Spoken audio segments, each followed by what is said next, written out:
Ah, puis savez-vous si j'ai droit à un crédit d'impôt pour les frais de garderie de mon enfant? Je sais pas trop pour vos impôts, mais je pense que nos fils ont échangé leur sac. Pour vos questions sur les impôts, à Revenu Québec, on est les mieux placés pour vous répondre. Visitez justepourtous.ca. Un message de Revenu Québec. Ah, ben j'ai pas de fils, moi, madame. Et comment ça marche le crédit d'impôt pour le maintien à domicile? Je sais pas trop pour vos impôts, mais votre pression est du tonnerre, Madame Fortin. Pour vos questions sur les impôts, à Revenu Québec, on est les mieux placés pour vous répondre. Visitez justepourtous.ca. Un message de Revenu Québec. Ah, du tonnerre. C'est positif, hein? Dernière chose, les crédits d'impôt auxquels j'ai le droit cette année, ça ressemble à quoi? Je sais pas trop pour vos impôts, mais pouvez-vous arrêter de parler, s'il vous plaît? Pour vos questions sur les impôts, à Revenu Québec, on est les mieux placés pour vous répondre. Visitez justepourtous.ca. Un message de Revenu Québec. Oh, excusez-moi. Bonjour et bienvenue à votre clic info du 8 mars 2024.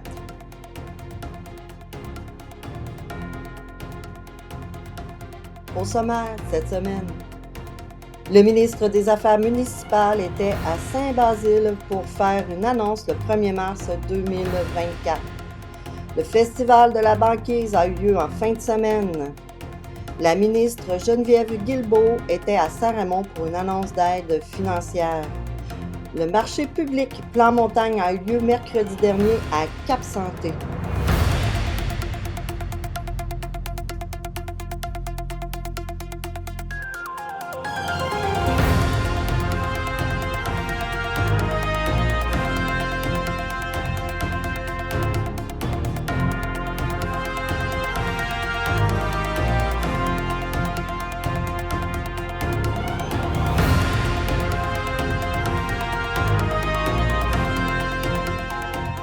La ministre des Affaires municipales, Mme André Laforêt, est venue annoncer une aide financière pour le réaménagement de l'hôtel de ville et de la caserne des pompiers de Saint-Basile. Les travaux commenceront le 18 mars prochain. Le festival de la banquise de Portneuf a eu lieu la fin de semaine dernière et on est allé vous chercher quelques petites images.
Je m'appelle Geneviève Larouche. Je suis dans l'équipe élite féminine STAS. Ça fait environ 19 ans que je fais du canot à glace cette année.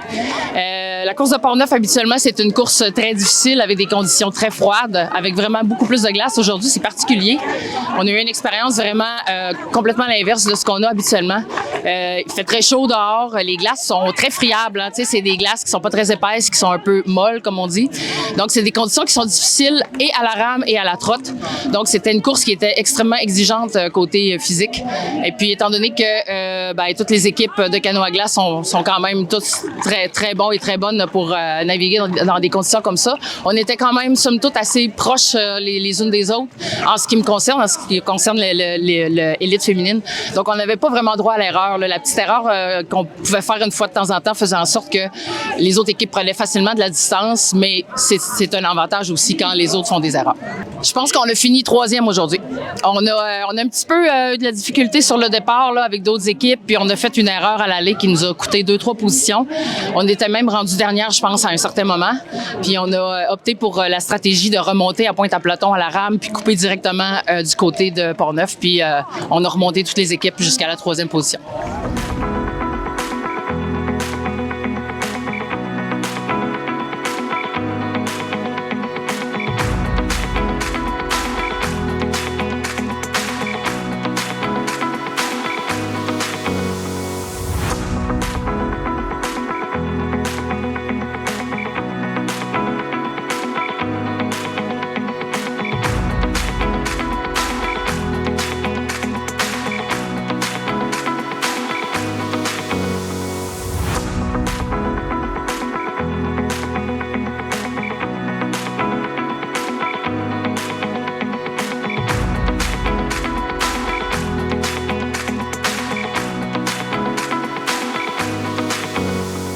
Je m'appelle Billy, résident de Port-Neuf. Moi, c'est Julie, je viens de Saint-Augustin.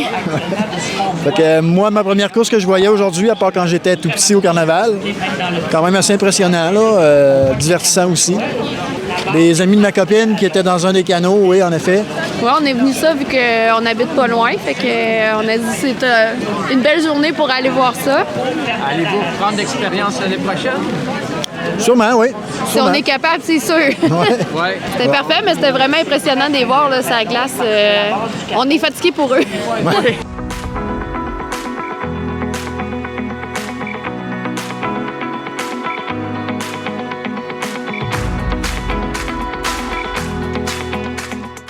La ministre Geneviève Guilbeault est venue à Saint-Raymond jeudi dernier pour faire l'annonce d'une aide financière du gouvernement pour la ville de Saint-Raymond et celle de Pont-Rouge.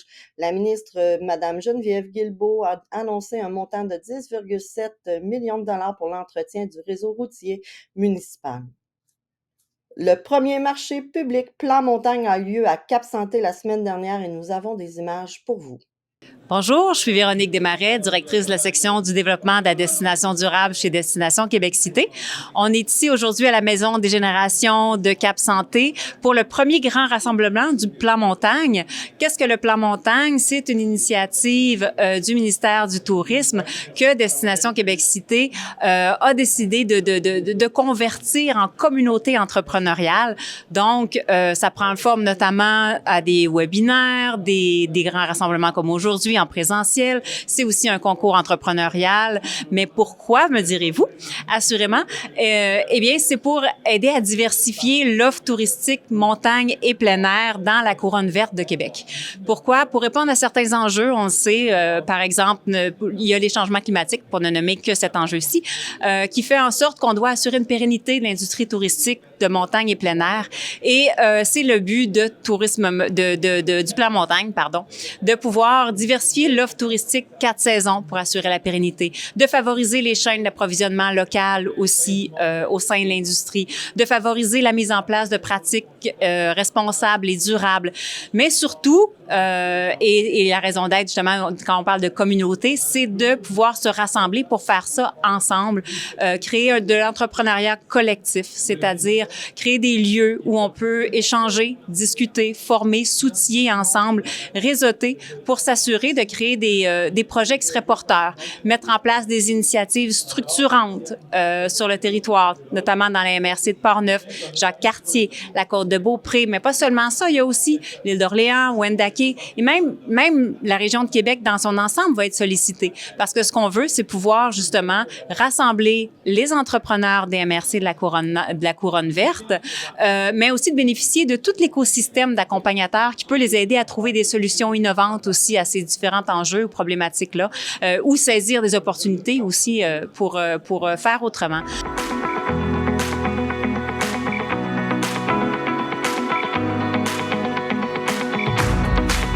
Alors, je m'appelle Caroline Yell. Je suis gestionnaire de communauté entrepreneuriale chez Futurpreneur et nous soutenons les jeunes en démarrage.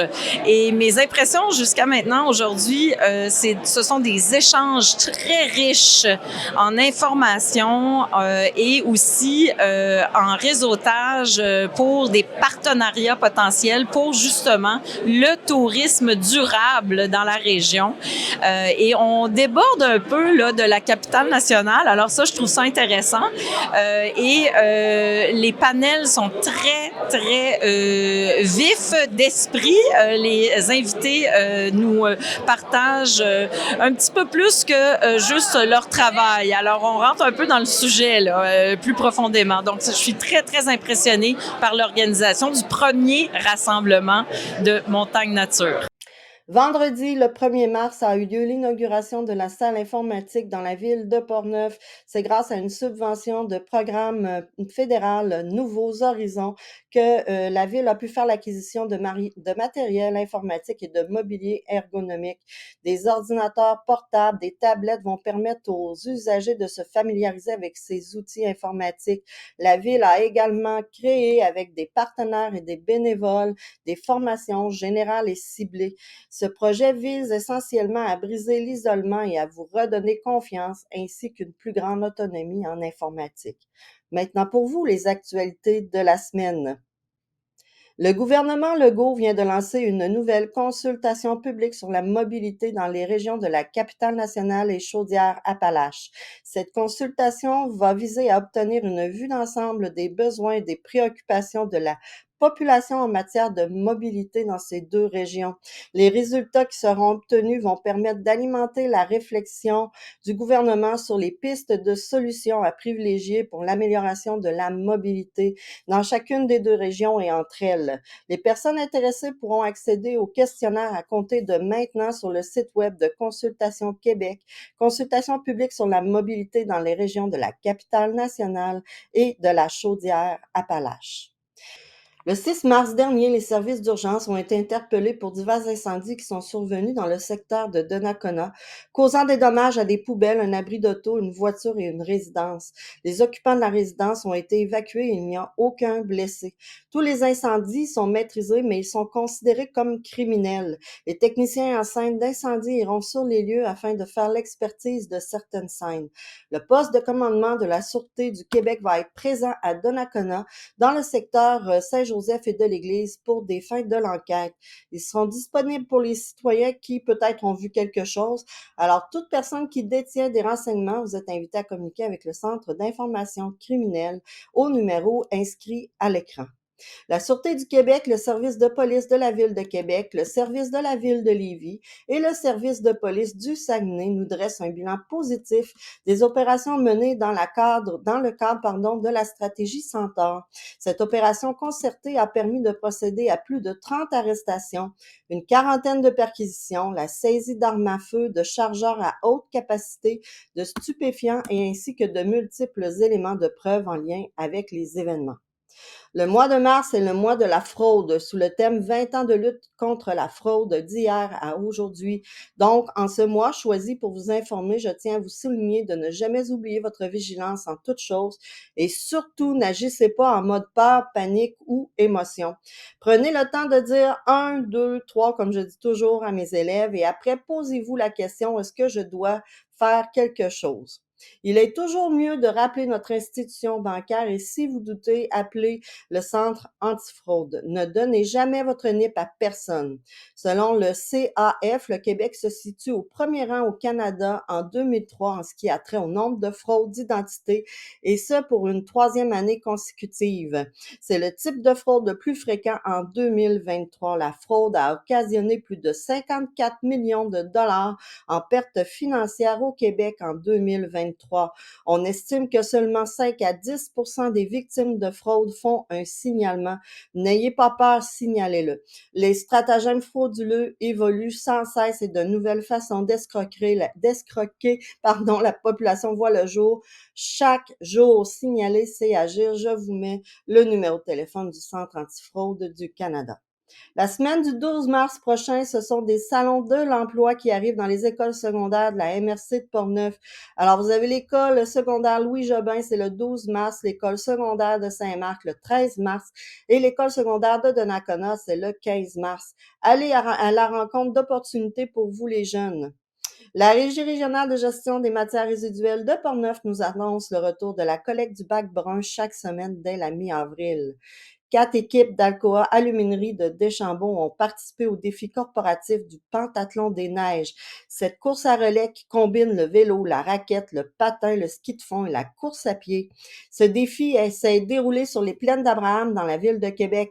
Alcoa a donc remis 3 000 $ au Pentathlon des Neiges dans le cadre de son programme Action, qui vise entre autres à encourager les employés à pratiquer des activités sportives au profit d'organismes sans but non lucratif.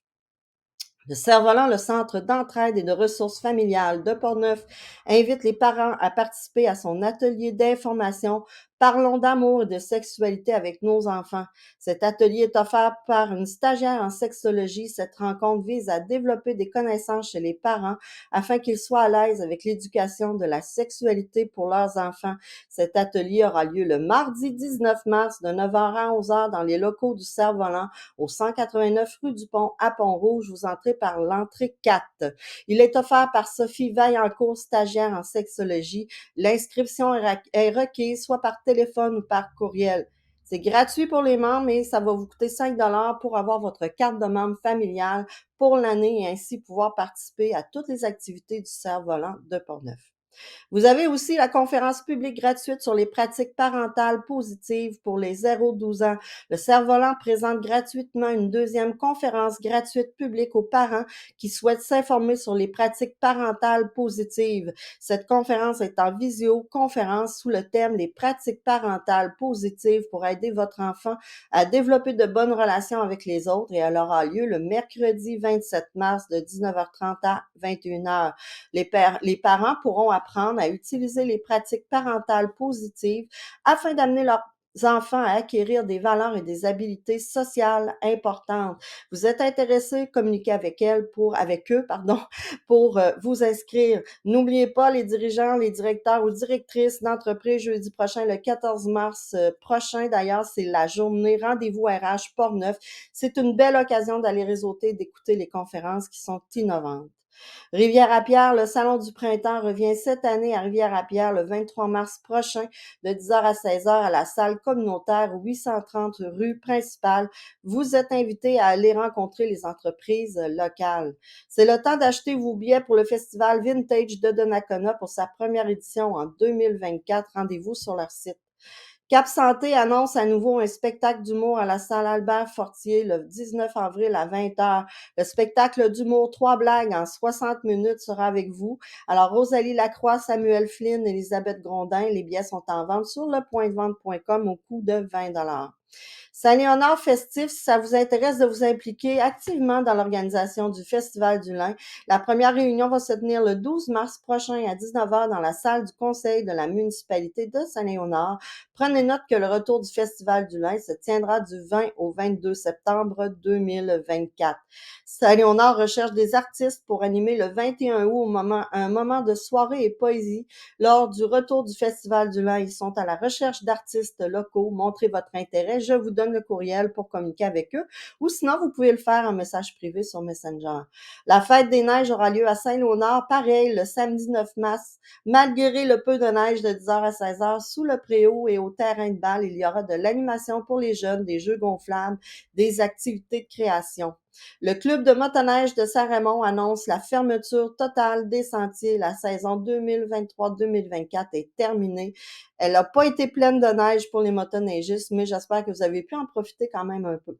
Étienne Drapeau offrira aux gens de Portneuf son spectacle chansons et conférences musicales le 22 mars à Saint-Raymond. Les billets sont en vente maintenant. Ce spectacle souligne les 20 ans de carrière de l'artiste. Sarah Dufour est de retour au centre multifonctionnel Roland-Dion au 160 place de l'église en ce samedi 9 mars. On va-tu prendre une marche et le thème de son spectacle et ça a lieu à 20h. N'oubliez pas que le chœur Chante Harmonie fera un spectacle au centre multifonctionnel Roland-Dion les 4 et 5 mai. Vous aurez des places assignées. Les billets sont en vente à partir de maintenant sur le site web de la ville de Saint-Raymond ou à la pharmacie Uniprix Lefebvre au 151 rue Saint-Cyril, toujours à Saint-Raymond. La verrière du centre multifonctionnel Roland-Dion, vous avez une exposition de Véronique Hamel, alias Kénic, du 10 mars au 19 avril et c'est gratuit. Maintenant, le 13 mars prochain a lieu l'Assemblée générale annuelle de la Chambre de commerce de Saint-Raymond au Roquemont à 17h30. La Chambre de commerce de l'Ouest de Portneuf aussi vous offre maintenant un nouveau service, celui de Madame Alexandra Beaulieu, qui va vous offrir un soutien aux demandes de subventions pour les entreprises du secteur primaire, secondaire, transition et énergétique. On vous invite à communiquer avec elle par courriel. N'oubliez pas à Donnacona que le vendredi 15 mars prochain, c'est le déjeuner des gens d'affaires. C'est un incontournable à chaque année. Ça rassemble plus de 150 commerçants, entrepreneurs et partenaires. Vous devez vous inscrire pour y participer. À Pont-Rouge, c'est le moment aussi de vous inscrire pour l'édition 2024 Jeune Âge Pont-Rouge qui aura lieu le samedi 13 avril de 12h30 à 17h. Vous pouvez faire votre inscription sur place au complexe Hugues-Lavallée ou en ligne. Vous avez jusqu'au 3 avril pour le faire, c'est la 2e édition. Le Centre plein air d'Ansereau vous invite à faire une enquête écureuil du 2 au 31 mars. Aidez Noisette l'écureuil à retrouver ses 9 amis égarés. Courez la chance de gagner un prix de participation en répondant aux questions du formulaire. Bonne chance à tous. Cette semaine, ne manquez pas notre émission Pornofink avec M. Jean-Pierre Naud du Centre provincial d'expertise en biomasse. Je trouve ça intéressant. J'aimerais ça que tu puisses nous en parler. En fait, l'histoire débute en 2010 suite à un forum qu'on a organisé à Saint-Marc-des-Carrières pour le territoire de l'ouest de Portneuf. De quelle façon on pourrait revitaliser notre milieu rural, garder des emplois, etc. Donc, on a identifié des ressources qu'on pouvait valoriser. Puis, finalement, c'est à partir de ces réflexions-là qu'on a décidé d'explorer l'utilisation la valorisation d'une ressource qui s'appelle du bois, puis surtout du bois qui était abandonné un peu comme résidu, le valoriser en énergie. En fait, dans l'Ouest, vous avez quand même plusieurs producteurs qui utilisent le bois pour faire de la retransformation. C'est de là que ça partit votre idée. C'est ça. En fait, l'idée, c'était de comment on peut donner une valeur ajoutée, créer de la richesse à partir d'une matière première, oui, c'est ça, qui était résiduelle. Ah, parfait. Puis, le Centre provincial d'expertise en énergie biomasse Desjardins a ouvert ses portes en quelle année à Saint-Marc? Présentement, c'est presque terminé, c'est en construction.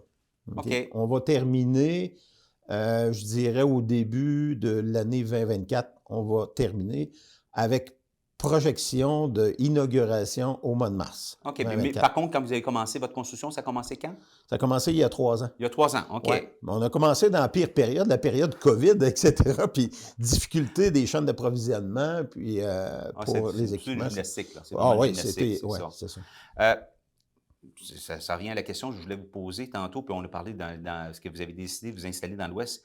En fait, pourquoi le choix de vous installer vraiment à Saint-Marc-des-Carrières plutôt une autre ville? Vous auriez pu prendre une autre ville, mais vous avez choisi Saint-Marc, puis il y a certainement une particularité pourquoi vous avez choisi Saint-Marc. Bien, premièrement, Saint-Marc-des-Carrières, c'est un territoire qui est au centre d'un milieu rural.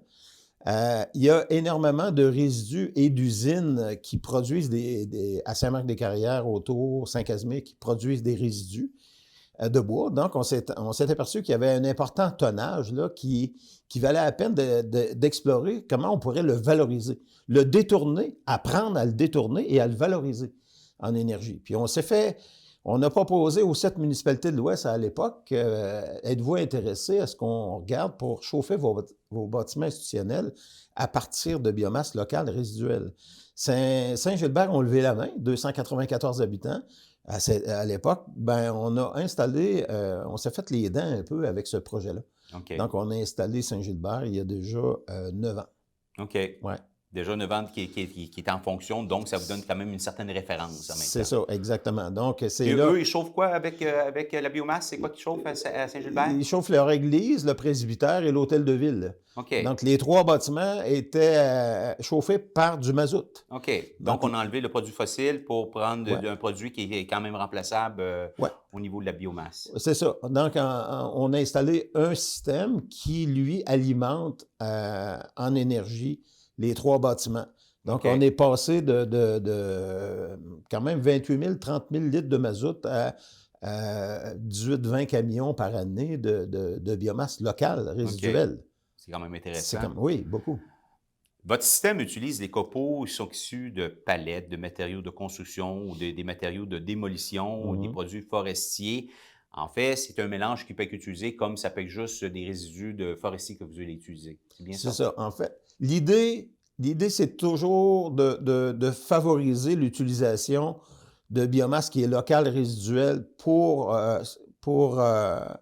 le moins possible de transport, que ce soit des circuits courts. OK. Donc, finalement, souvent, on se rend compte qu'il y a beaucoup de biomasse qui n'est pas utilisée, qui n'est pas valorisée, puis qui sont tout près des clochers d'église. Oui, c'est ça. Donc, il y a beaucoup de producteurs forestiers, justement, qui font de l'entretien de leur terre à bois, un exemple. Puis, il y a des arbres qui sont trop petits pour le sciage ou tout croche ou non commercialisables. OK. Donc, on peut tout transformer ça en énergie. Tu as amené des échantillons. Tu peux-tu montrer Ouais. aux gens, c'est quoi tes échantillons, en fait, de copeaux, des types de copeaux que ça peut donner? Il y a cette grosseur-là de copeaux que ça peut faire? Oui, c'est ça. Donc, ça, c'est le genre de copeaux qui a été produit à partir d'arbres non commerciaux. OK. Puis, ce qui est intéressant, c'est que lorsqu'on est dans des systèmes complètement automatisés, les brûleurs sont alimentés à partir d'une vis qui est contrôlée par un ordinateur, un automate. Donc, c'est de la combustion contrôlée, l'alimentation est contrôlée.